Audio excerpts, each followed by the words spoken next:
Hi, good morning. My name is Queen Zoaya Counts. It's been a while since I posted up talking about the spirits and the ancestors. I told you that I have to be led, that the spirits and the ancestors have to give me something to say. Well, this morning they gave me something to say.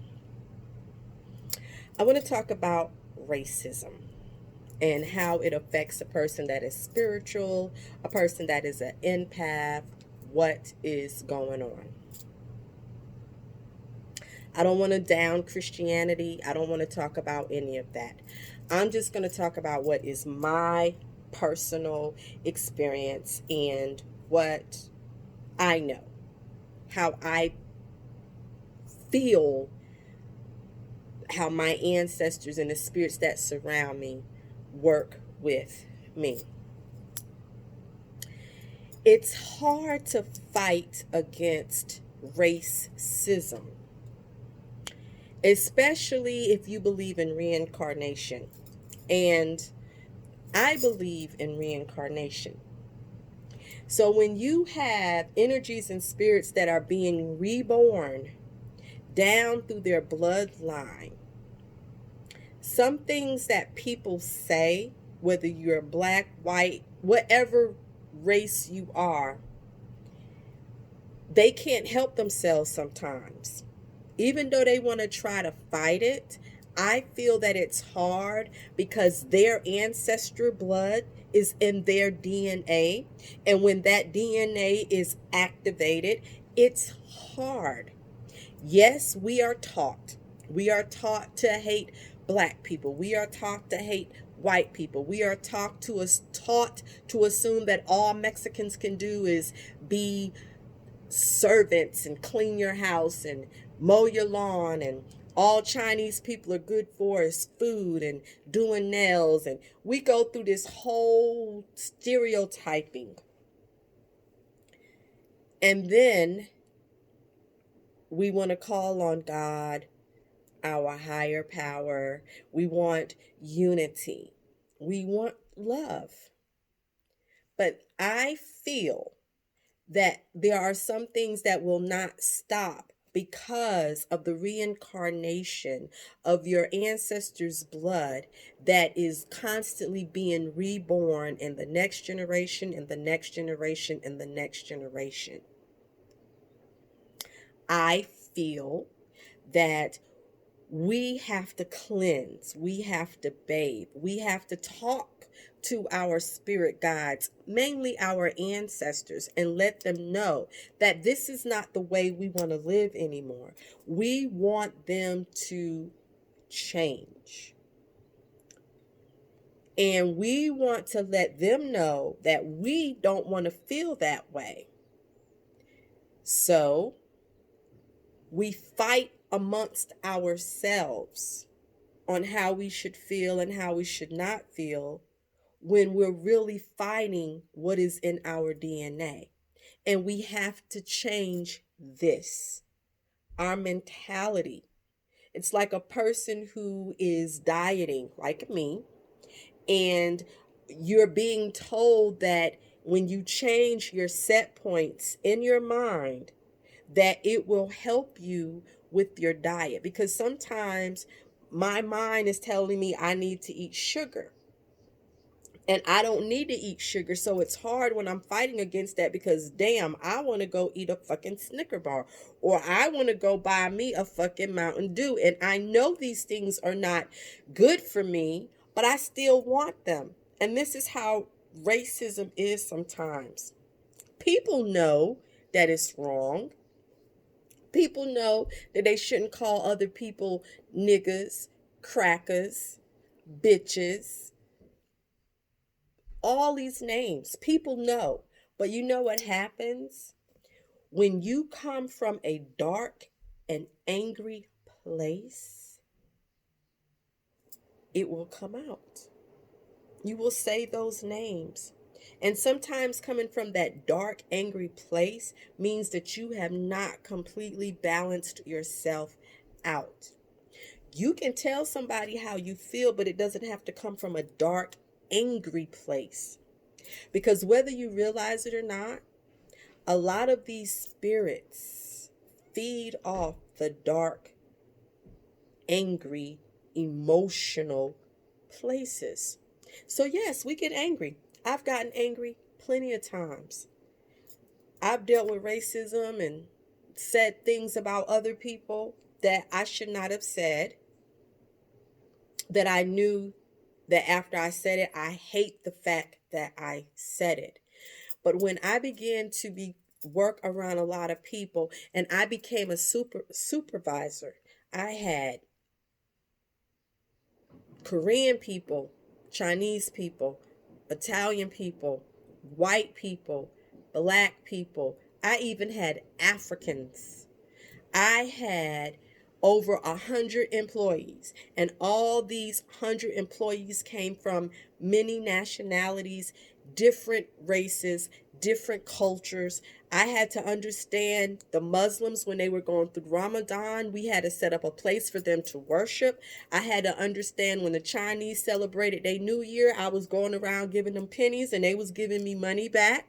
I had to understand the Africans when they say they needed this day off because they were going to have a birthday party. I realized I wasn't going to see them until the next day because they party all night.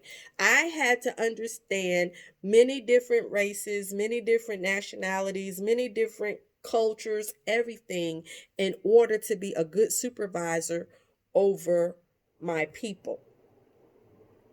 And one of the worst things that I found when I was doing that was that my people, black people, would get mad with me if I would not allow them to slide and would accuse me of being against them as a black woman. And that was not even the case. But when I started seeing the spirits in these people and understanding their spirits, their ancestors, what was probably going on with them, why they inherited this kind of attitude, why did they think that I had to do them a certain way because of certain things, I started seeing spirits instead of seeing people. I started seeing spirits.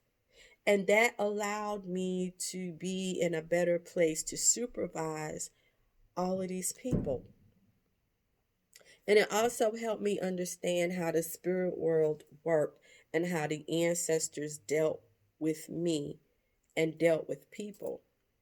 So when I know that there is something coming up that maybe my ancestors didn't like or were against, I understood it. Did I ever see my ancestors this week? No. When I see these people out here protesting and say, I am not my ancestors, I will go to your ass. How do they know what their ancestors did? Are they living off the belief of somebody else's ancestors? So how do they know how their ancestors may have handled a certain situation? They don't know. And fear, when you are afraid of the unknown, it will cause you to hate. But sometimes being afraid of the unknown is being afraid of you. Because if you do not know what is inside of you besides blood, vessels, cells, bones, brain, a heart, if you don't dig deeper inside and understand what is going on with you, you will always carry this type of hate. You will always be racist against other people, that you don't want to allow yourself to stop that hate energy from your ancestors and really see a person for what they are. Because some of us spiritual people, have barely scratched the surface of who we are. And the spirits are leading me to say this, so I'm all over the place, but this is what we have to do. We have to. Like, the people that come to me for readings, I got Russians. I've got all kinds of people that come to me and ask me for help. I just don't help just black people. I help all kinds of people. But if you disrespect me, then we have an issue. So then I have to be careful of what I say, because even out of your mouth, you can curse people. Like people going around here saying, I can't breathe, I can't breathe, I can't breathe. Don't call that to yourself. Choose other words to represent what has happened in this world. Choose other words, because words are very powerful. And then we have to tap into our spirits and our ancestors and everything that's inside of us to understand, because we are as spiritual people, as the generation after us and the generation that we came from, we are supposed to be evolving.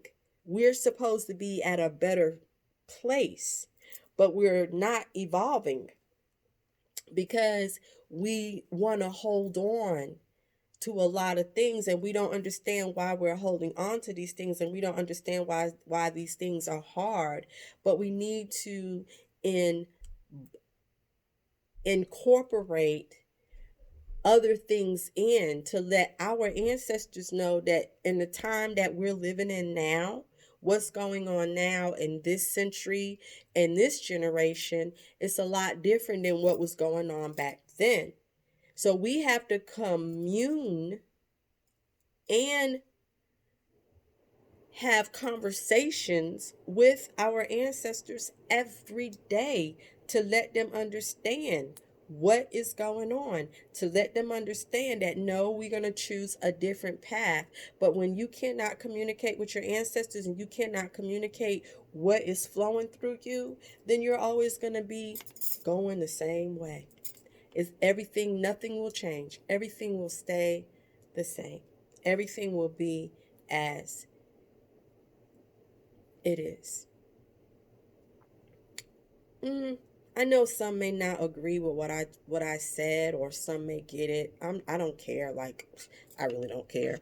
But I just wanted to put this out there because this was on my heart to say, and I wanted to say it, and I wanted to share that, because even though I can wear all my beads and have the spirits to protect me, if this is not where it's supposed to be, if I don't have the perfected understanding of what I'm following and what is with me, then it's all in vain, because even you got to put in the work. Thank you for listening to me. I'm glad. I don't care if I only get one listener. I don't care about, that. But this was something that I wanted to share. And I wanted to let people know that this was something that came to me. And it was something that I wanted people to just question about themselves and ask, why is this not stopping? Get your mind off what's going on with the government for 15 minutes and just go within yourself and understand. And then, maybe later we'll come back and we'll talk about these secret societies and all of this other crap. But anyway, I love you all for listening to me. Have a nice day. Peace.